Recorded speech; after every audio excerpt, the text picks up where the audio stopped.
Cristiano Ronaldo tem uma equipa muito grande de nutricionistas, de personal trainers, de coach, mas é o principal responsável pelo seu próprio desenvolvimento. E eu acho isso muito inspirador.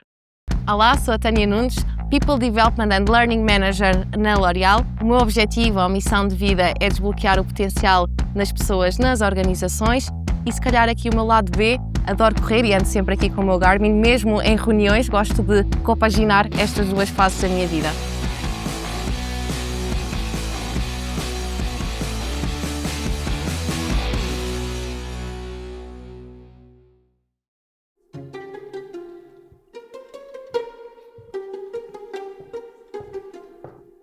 Olá Tânia, bem-vinda. Olá. Como tu podes ver, tens uma caixa à tua esquerda. Sim. Eu vou-te pedir que, com a tua mão esquerda, tires um objeto da caixa. Sem ver. Vamos fazer esse efeito de surpresa. E entretanto, vais ver que há vários objetos, vais selecionar um. Que pressão.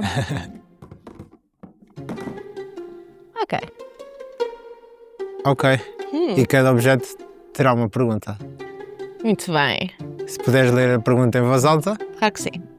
Então, porquê é que é preciso ser como o Cristiano Ronaldo para desenvolver o seu potencial? Bem, antes de tudo, eu adoro esta pergunta. O Cristiano Ronaldo, para mim, associou a duas palavras. A primeira é área de talento e a segunda é trabalho. O Cristiano Ronaldo, mesmo sendo considerado por muitos o melhor do mundo, é o primeiro a entrar nos treinos, é o último a sair dos treinos e, para mim, isso é a personificação de uma pessoa que trabalha, que é resiliente, que persiste. Portanto, explica muito bem como é que o potencial e o talento por si só não são suficientes. E se me permites aqui uma alusão ao desporto, não só porque adoro desporto e adoro correr, mas acho que o desporto nos permite tirar aqui algumas analogias para o contexto de trabalho, que se aplica muito bem. São três. A primeira é o autodiagnóstico ou o self-awareness. Portanto, tanto os esportistas como os profissionais têm que saber e conhecer-se as suas áreas de fortaleza, as suas áreas de domínio. A segunda tem a ver com a parte de definir metas ambiciosas, saudáveis, claro, mas metas ambiciosas. E, por fim, a última parte, eu diria que é a recuperação, a importância da saúde mental. Depois de um grande jogo, o Cristiano Ronaldo, todos os outros jogadores dedicam muito tempo a recuperar energia e acho que às vezes nós, no contexto profissional, nos esquecemos dessa parte. Depois de uma grande reunião, depois de um grande projeto, esquecemos de parar e de recuperar energia. Portanto, é algo que eu acho que deveríamos aprender aqui também com a área do desporto. E para mim, a outra parte super importante é a adaptação, a capacidade de adaptação. E vou colocar aqui um cenário hipotético. Imaginemos que amanhã mudamos as regras do jogo de futebol e que passamos a jogar de uma forma completamente diferente. E aqui, se calhar, o Cristiano Ronaldo já não vai continuar a ser o melhor do mundo, porque se mudamos as regras do jogo, se calhar vão ser necessárias aqui ter outras competências que ele não as tem. E se calhar quem vai ser considerado o melhor do mundo vai ser que vai se adaptar mais rápido, ganhar novas competências e, portanto, aqui o conceito de adaptação torna-se muito importante. Se bem que, para mim, o Cristiano Ronaldo teria grande probabilidade de continuar a ser o melhor do mundo. E o simples facto de ele ter o Learning Agility, esta capacidade de aprender, de continuar a motivar-se, de se preocupar com as suas metas. O Cristiano Ronaldo tem uma equipa muito grande de nutricionistas, de personal trainers, de coach, mas é o principal responsável pelo seu próprio desenvolvimento. E eu acho isso muito inspirador. Sem dúvida. E há aqui um conceito que acaba de estar muito associado também ao Cristiano Ronaldo, mas é esta mentalidade constante de growth mindset, de crescer. E a ideia de que o talento se desenvolve, de termos que investir e pôr o tempo associado a este motivo, a este objetivo. Sem dúvida, eu acho que o conceito do growth mindset, ou mentalidade de crescimento, é um conceito que tem ganhado e cada vez mais tem aqui espaço no contexto das organizações, porque nos dá dá-nos autonomia de crescer, de termos novas competências e de seguir a continuar a crescer e a ter novas áreas de expertise. Portanto, tanto essa parte como a parte de um colaborador que seja um Cristiano Ronaldo vai ser um colaborador que vai investir no seu desenvolvimento, que não vai estar à espera que os recursos humanos batem à porta e que lhe digam qual é que é o próximo passo de carreira ou que o manager diga qual é que é a próxima formação que tem que fazer, mas sim uma pessoa que vai atrás das oportunidades de desenvolvimento. E eu vejo isto acontecer de uma forma muito clara na L'Oréal através do programa de mobilização e mobilidade interna, onde os colaboradores têm aqui a possibilidade de experimentar diferentes áreas, diferentes carreiras e sente-se na organização esta vontade de marcarem cafés, de tentarem conhecer outras pessoas, conhecerem outras áreas e, portanto, quando isso acontece, o turnover baixa, o sentimento também de compromisso aumenta.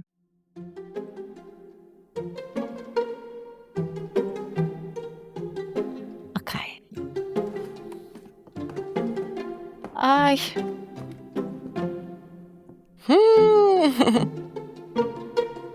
Porquê é que é preciso procurar o potencial que não se vê a olho nu? Bem, antes de mais, dizer que todos nós temos potencial. E na L'Oréal não se recruta apenas para preencher uma posição. Na L'Oréal recrutamos tendo em conta o potencial da pessoa e tendo em conta aquilo que a pessoa pode vir a fazer, a exercer na organização a largo prazo. Portanto, sempre aqui com uma mirada a largo prazo e tentando olhar sempre para o potencial. E muitas das vezes é preciso fazer apostas. Não temos uma bola de cristal, não sabemos se a pessoa vai ser bem-sucedida ou não, mas há alguns conjuntos de características que nos podem ajudar a prever e ter um bocadinho mais de grau de confiança acerca da decisão. E na L'Oréal usamos muito os drivers de potencial, que são 5. A empatia, a capacidade de eu me colocar no lugar do outro. O julgamento, isto é, o sentido crítico e desafiar o status quo. A resiliência, eu ser capaz de superar os desafios.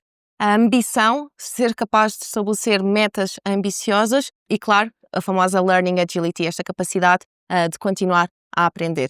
E, portanto, muitas das vezes são os próprios recursos humanos ou o manager que identifica oportunidades de carreira e que propõe ao colaborador, muitas das vezes, oportunidades essas que o próprio colaborador nem sequer imagina como uma possibilidade, mas quando confia na sua equipa de recursos humanos e do seu líder, vemos magia acontecer e, portanto, temos casos de engenheiros industriais a trabalhar em marketing, de pessoas que levaram 20 anos a trabalhar em marketing e que agora estão em recursos humanos, ou até mesmo um médico a liderar uma equipa de marketing. Tudo é possível tendo em conta este potencial e tendo em conta este acompanhamento.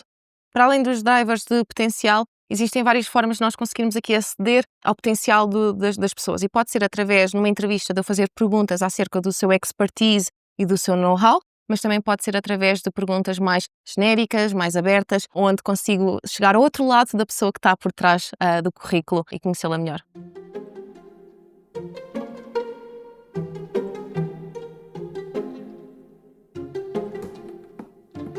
Não há muitos. Isto ruidoso. Gerar mais confiança do que o ChatGPT é uma chave para o sucesso profissional? Adoro esta pergunta. Antes de mais, porque sou uma grande fã aqui da inteligência artificial, mais do que uma competição, eu vejo como uma complementariedade. Temos a sorte, eu considero uma sorte, de vivermos num mundo de constante movimento, de constante momento de viragem, e cada vez mais mudamos as nossas exigências, as nossas formas de trabalhar e sabemos através de estudos da McKinsey e da Harvard Business Review que quando um colaborador não tem resposta do seu líder, seja porque demora mais tempo ou porque está ausente, um colaborador tem tendência a procurar a resposta na inteligência artificial. E, portanto, leva-me à reflexão que se um líder não estiver presente, algo ou alguém vai ocupar esse espaço. E, portanto, torna-se super importante termos aqui líderes que tenham uma visão mais humanística, mais empática e, obviamente, que isto de mãos dadas com outras competências vai ajudar a que o líder se possa desenvolver de outra forma. Para mim, a inteligência artificial só pode potenciar aqui a liderança através de, se olharmos para o caso da tomada de decisão de dados, baseado em dados, temos muitos dados, muita informação e, portanto, é importante conseguirmos organizar a informação, analisá-la e tomar decisões. E no caso da comunicação adaptada, a comunicação pode afastar-nos ou pode nos aproximar e, portanto, um líder é aquele também que consegue comunicar com a pessoa que tem à sua frente, seja um cliente, seja uma equipa, sejam diferentes stakeholders e que possa gerar confiança com essa pessoa.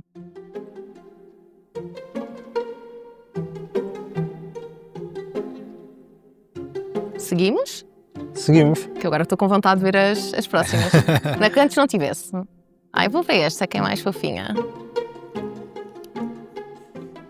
É necessário que a equipa se apaixone pela marca? Mais do que a equipa se apaixonar pela marca, eu diria que é necessário que a equipa se apaixone pelo negócio. Isto porquê? Porque o negócio é constituído por projetos, é constituído por equipas, por produtos, por marcas. E, portanto, quando há esta ligação, obviamente que toda a parte do envolvimento, chamado engagement, acaba por surgir e a paixão também surge.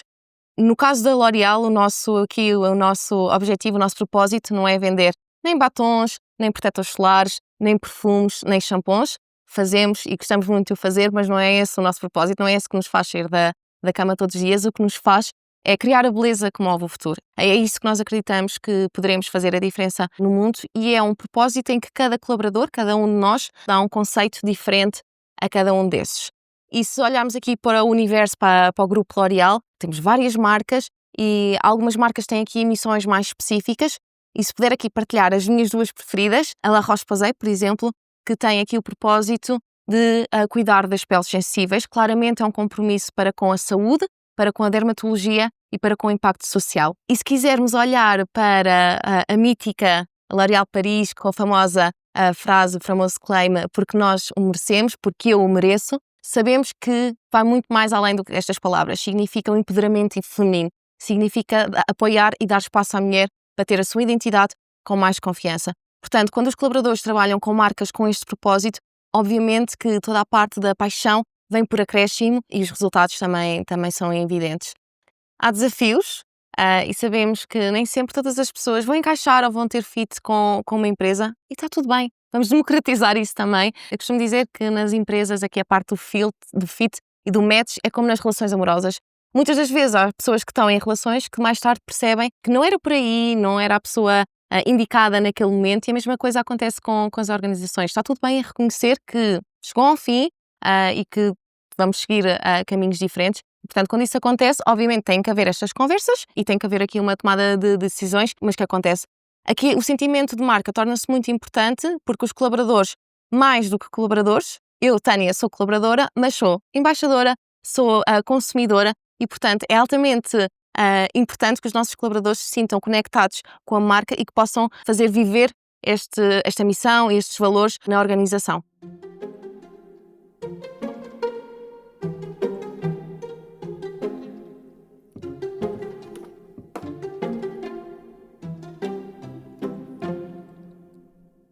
Será que é preciso desviar-se para encontrar o caminho?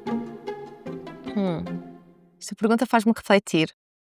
Se eu pensar no exemplo do caminho de Santiago de Compostela, há várias pessoas que partem de sítios diferentes. Há pessoas que partem de Vigo, há pessoas que partem de Portugal, há pessoas que partem de França, há pessoas que fazem a pé, há pessoas que decidem fazer a bicicleta, mas a única coisa que os conecta é o destino. Todos eles acabam por chegar a Santiago de Compostela.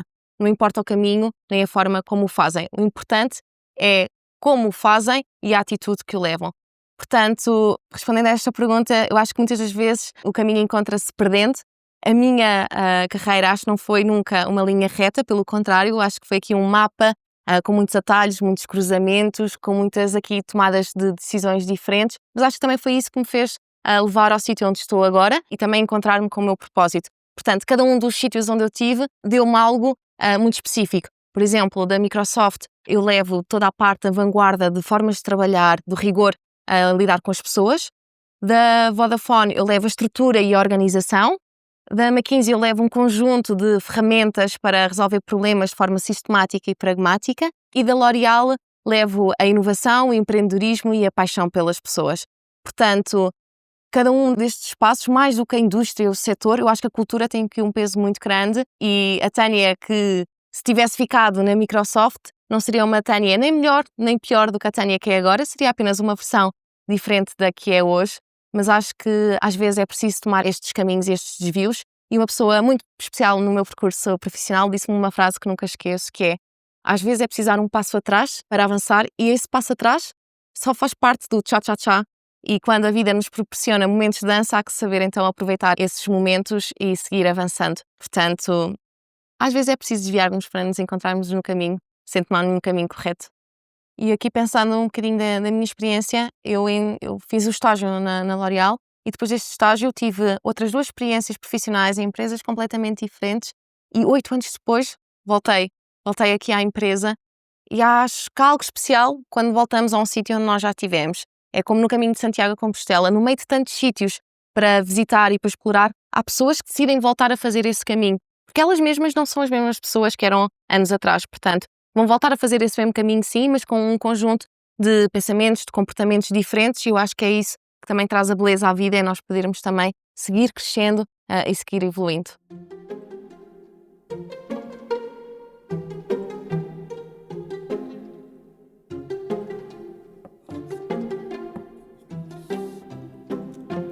Devia ter deixado esta para o final. É necessário agir como um coach para liderar uma equipa vencedora? Antes de mais, o que é uma equipa vencedora? Eu acho que para além dos KPIs e de atingir os objetivos que uma pessoa se propõe, que uma equipa se propõe, para mim uma equipa vencedora é uma equipa altamente motivada, uma equipa onde arrisca, onde toma decisões diferentes, onde há espaço para errar, mas também para aprender com os erros. E obviamente se puder haver fair play, um bom ambiente de trabalho, de colaboração e sentido de humor, melhor ainda.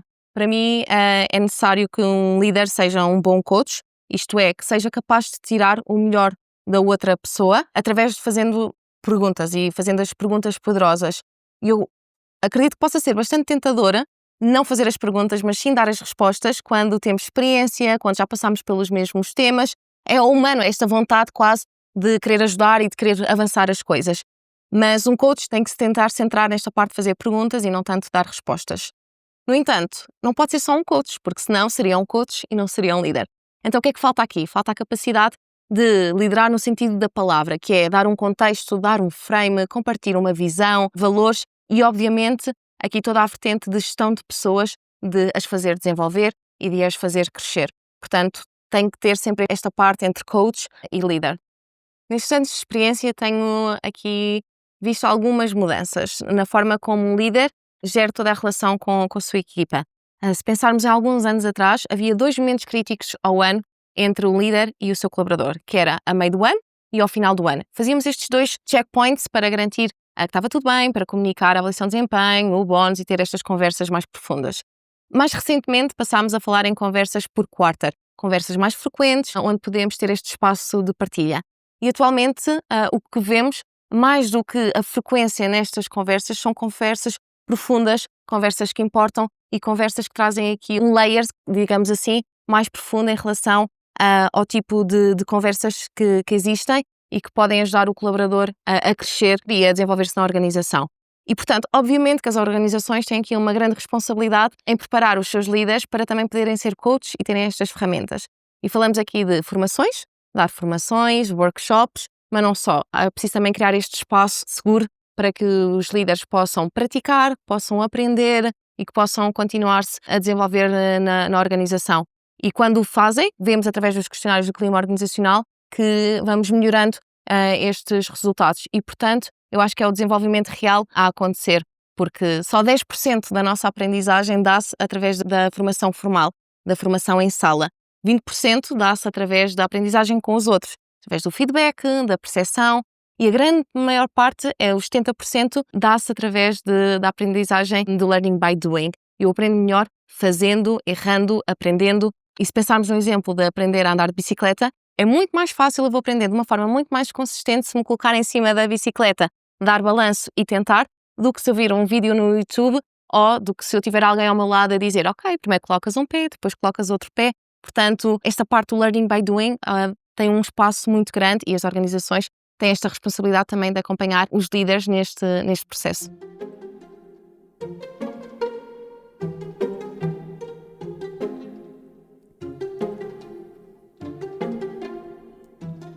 Porquê que impulsionar a aprendizagem é como um batom? E que outros mantras têm? Bem, a experiência de aprendizagem dentro de uma organização tem de ser significativa, tem de ser altamente ligada ao negócio e às pessoas. Precisamos criar formações onde as pessoas tenham vontade de participar e que queiram estar aí. Muitas das vezes, o principal obstáculo que as pessoas referem para não fazerem formação ou não investirem no seu desenvolvimento é a falta de tempo. E eu gosto sempre de provocar as pessoas e perguntar se é falta de tempo ou é falta de priorização. E eu entendo quantos de nós é que já não tivemos numa situação de formação em que foi aborrecida, onde o conteúdo não era adequado ao nosso nível, onde sentimos que não estava a acrescentar valor e, obviamente, sabendo que os nossos recursos são limitados, tendo que fazer opções, se calhar participar numa formação não vai ser a minha prioridade neste momento. Portanto, temos que mudar esta experiência do formando, do participante, e criar experiências de aprendizagem com significado e que possam aqui construir valor. Portanto, na L'Oréal existem 3 mantras bastante poderosos que acreditamos que influenciam aqui muito a experiência de aprendizagem. O primeiro é Driving Learning as a Lipstick, porque acreditamos que a área de aprendizagem e de formação é como um batom, temos KPIs, fazemos previsões, faz parte do negócio. O segundo, Activation is the name of the game, porque mais do que criar conteúdos, precisamos de criar o contexto, precisamos de gerar a expectativa e precisamos de trabalhar a ligação emocional desde o momento 1 com o participante. E por fim, Make Learning Spectacular. Todos nós nos lembramos, no momento da nossa infância, que aprendíamos muito melhor quando nos divertíamos, quando estávamos a brincar com os nossos amigos. Na verdade, na vida adulta, é muito semelhante a forma como nós aprendemos de uma forma mais eficaz. Portanto, deveríamos criar estas experiências também significativas e divertidas para os colaboradores. E na L'Oréal há um programa muito específico onde abraça todos estes 3 mantras, que é o programa do onboarding. Temos um programa de 4 dias imersivos, onde, para além de toda a parte da teoria que existe, da missão, da visão, da cultura da empresa, temos um retail safari, onde os newcomers são convidados a explorar nas diferentes lojas os produtos e a experiência do consumidor. Fazemos uma feirinha interna na empresa, onde os educadores da marca contam aos newcomers os produtos, as composições, o propósito da marca e podem, desde esse momento 1, experienciar este conceito. Temos muito a parte de trabalhar o networking, portanto promovemos aqui a ligação entre pessoas de diferentes áreas e, por fim, damos sempre um desafio para que possam trabalhar com pessoas de outras áreas num desafio e apresentar ao nosso board de liderança. E fazemos isto não só para criar, obviamente, o sentimento de pertença e que possam conhecer outras pessoas que estão a passar por situações semelhantes, mas, acima de tudo, para dar uma mensagem muito clara, que é a voz dos nossos colaboradores é muito importante, é tão importante desde o momento 1. Portanto, queremos criar este espaço para que o possam fazer. Portanto, estes mantras, mais do que palavras bonitas, percussão, são a nossa bússola e a nossa forma de trabalhar e garantir que conseguimos acrescentar valor e apoiar os colaboradores a crescerem.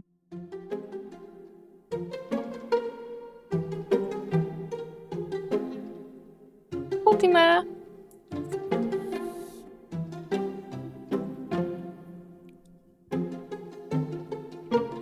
Especialista em conversas desconfortáveis. Uma formação essencial no currículo? Bem, sem dúvida, para mim, eu acho que ter conversas difíceis é um dos grandes desafios invisíveis ao dia de hoje nas organizações. E conversas difíceis não se trata apenas de comunicação, trata-se de dizer o que é preciso ser dito da forma correta, obviamente, dentro de um espaço de segurança psicológica. E para haver segurança psicológica é um espaço onde os colaboradores se sentem capazes de comunicar de uma forma transparente e honesta, sem serem desvalorizados ou penalizados. E sem este tipo de segurança psicológica é muito difícil termos estas conversas difíceis.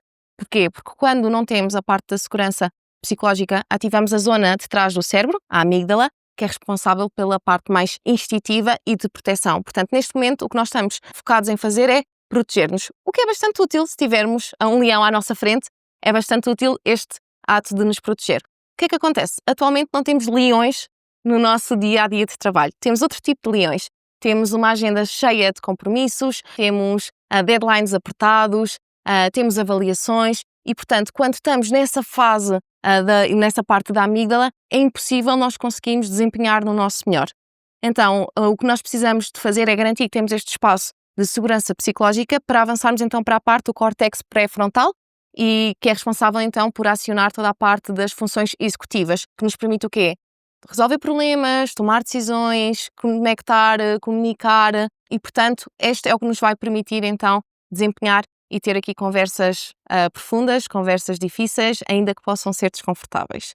E faz-me lembrar aqui, num momento específico da minha carreira, onde eu tive que ter uma grande conversa desconfortável. Foi num período em que eu decidi mudar de carreira, mudar de setor, mudar de indústria, mudar de formas de trabalhar, mudar de tudo e percebi que algo não estava a encaixar, não sentia que os meus níveis de energia estavam no máximo, não me sentia super realizada e tinha aqui uma autoperceção de que o meu desempenho também não estava aos níveis que eu esperava. E no início o meu ímpeto foi, ok, não ouças estas vozes, continua a fazer o teu trabalho e ignora. Até que ignorar deixou de ser uma opção. Então tive aqui a valentia, a coragem de ter uma conversa com a minha manager no momento e comunicar de uma forma transparente aquilo que se estava a passar. E tive a sorte, do outro lado, de encontrar uma líder capaz de fazer umas perguntas sem me julgar, capaz de me fazer a chegar aqui a respostas por mim e, acima de tudo, esta capacidade de tomar pequenas iniciativas para me fazer sentir melhor. Foi super importante para distinguir o que é que era a minha percepção, do que é que era o contexto e do que é que era a realidade, porque quando entramos neste loop fica mais difícil de conseguirmos percepcionar esta diferença e de tomar ações diferentes. Portanto, eu considero que aconteceram aqui 2 elementos muito importantes, que foi a vulnerabilidade da minha parte de levantar a mão, de pedir ajuda e de ser transparente, mas também do outro lado encontrar um líder humanístico, empático e com esta capacidade de ser coach e de me ajudar a resolver o problema. Portanto, para mim é uma das aprendizagens e de algo que eu levo é este binómio de que a segurança psicológica constrói-se através dos líderes, mas também da vulnerabilidade dos colaboradores. E é claro que as organizações têm aqui um papel fundamental também a ajudar os líderes a terem estas conversas desconfortáveis, muitas das vezes difíceis. E acredito que esta dificuldade não venha de uma má vontade dos líderes em querer ter estas conversas. Eu acho que vem necessariamente aqui do medo ou do receio de ferir a relação laboral, de poder magoar o outro, de poder ferir de alguma forma ou de desmotivar a outra pessoa. Então, muitas das vezes usamos o silêncio ou damos só feedback positivo. No entanto, o silêncio, ainda que bem intencionado, pode ter aqui um efeito de bloquear o crescimento das pessoas, das equipas e da organização. É importante que as organizações consigam dar estas ferramentas aos líderes para que eles possam ter a capacidade de ter estas conversas difíceis, para que os colaboradores também possam ter esta capacidade de trazer temas difíceis e que possam ter uma maior profundidade nas conversas e assim evoluírem e crescerem na organização.